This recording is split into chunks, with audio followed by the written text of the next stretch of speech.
Ayan. Andito na naman tayo sa ating luto-luto. Ayan. Hulaan ninyo kung anong lulutuin ko ngayon. Kangkong laing.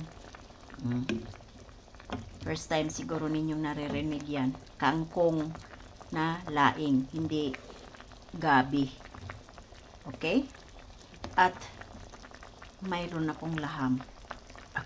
Karni. Ang nilalagay ko dito. Kasi mataba yung wagyu. Kaya wagyu na naman ang nilalagay ko dyan. At nilagyan ko siya ng gabi. Sa recipe niya may gabi siya. Yung mga San Fernando, yung panglaga. Yan ang nilagay ko dyan. At nilagyan ko siya ng gata na. Ang mga spices niya, black pepper, ang spices niya, garlic, onion, at garlic. Yan, palambutin lang natin, pakuluan lang natin ng ilang minuto. Saka natin ilagay yung kangkong natin. At sa recipe na to, mayroon siyang daing na tuyo. Kaya, lalagyan din natin siya. Okay. At ayan yung daing na tuyo natin. Binabad natin ng tubig. Saka natin babrasan at ipapritohin at ilalagay natin doon mamaya. At ayan, pinirito na natin yung tuyo natin para doon sa kangkong laing natin. At ayan, tuyo. Luto na yung daing nating tuyo. Ayan. Luto na, kaya ilalagay na natin to siya doon sa ating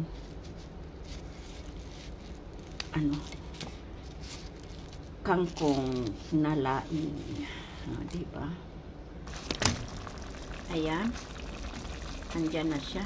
Ilalagay na natin. Diba? Saka natin ilalagay yung ating kangkong. Okay? Ayan na siya. Kunting diin-diin lang yung kangkong natin. At saka natin tatakpan. At yung apoy dito, mga kalangga ko dyan, ay dahan-dahan lang. Nandoon na sa ilalim yung Kaya dahan-dahan lang ang apoy dito. Takpan na natin. Ayan na siya, mga kalangga ko dyan. Ang nilagay ko diyang gata, pangalawang pangalawang piga. Hindi yung kakang gata. Mamaya na yung kakang gata. Kaya iyan lumubog na yung kangkong natin. At yung tuyo natin, ayan At yung katawan andito. Kaya yan ang sa recipe. Sinunod lang natin. Pero masarap na siya. Tinikman ko masarap. Pero patuyuin pa natin to kasi hindi pa naman nailagay ko yung kakanggata niya. Kaya marami-rami pa rin sabaw. Kaya yan, hintayin natin. Saka natin ilagay yung kakanggata. At ayan, ilagyan natin siya ng Thailand na sili. 4 na piraso. Kasi diba masarap pag may kagat. Kaya nilagyan natin. Sarap niya. Ayan, ilalagay na natin yung kakanggata.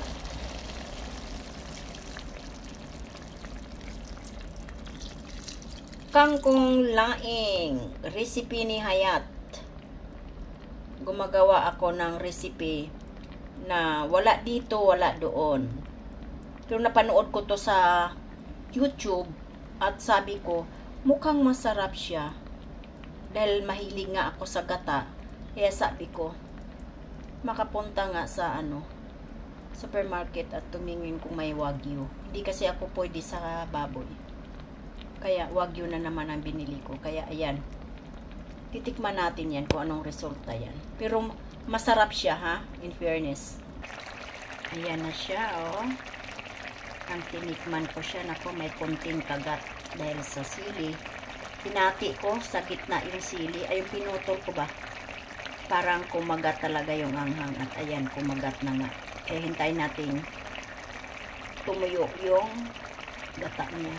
Kaya ayan. Hayaan lang natin yan siya. Ayan. Kunti na lang. Kunting tiis na lang. Ayan. Kita ninyo siya, guys. Nako. Subukan ninyo. Lalo na sa mga kumakain ng baboy. Kasi ang ano dito, recipe baboy siya. Karning baboy. Ang nilalagay. Yung taba.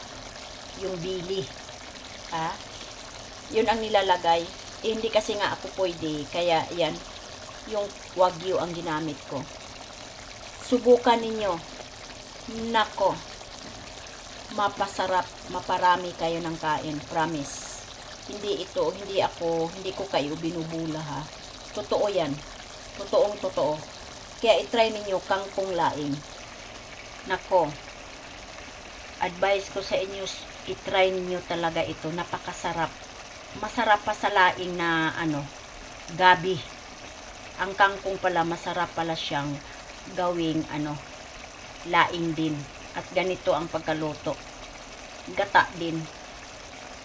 Pangalawang gata, unang isabaw. Yung simple lang naman siya dito, ang dito pagluluto.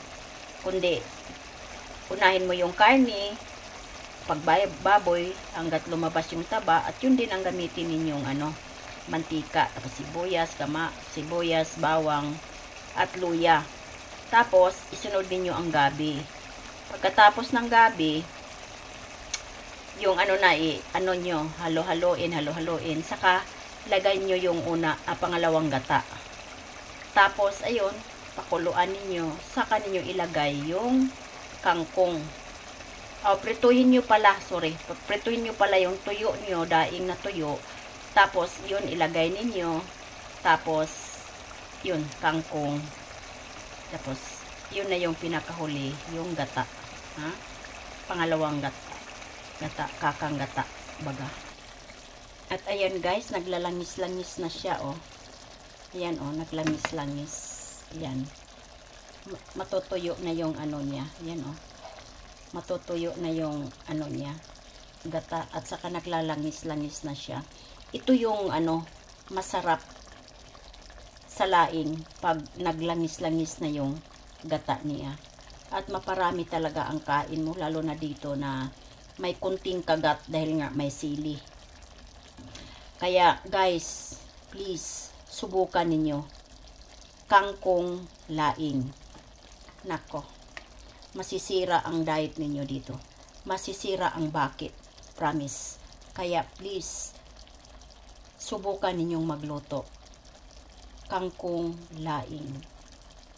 Nako, ang sarap. Bakit siya masarap? Dahil sa gata. Lalo na pag naglangis-langis. Tulad nito guys. Diyos mio. Masisira talaga ang diet natin. Kaya hanggang dito na lang. Ingat-ingat and God bless. Maraming salamat.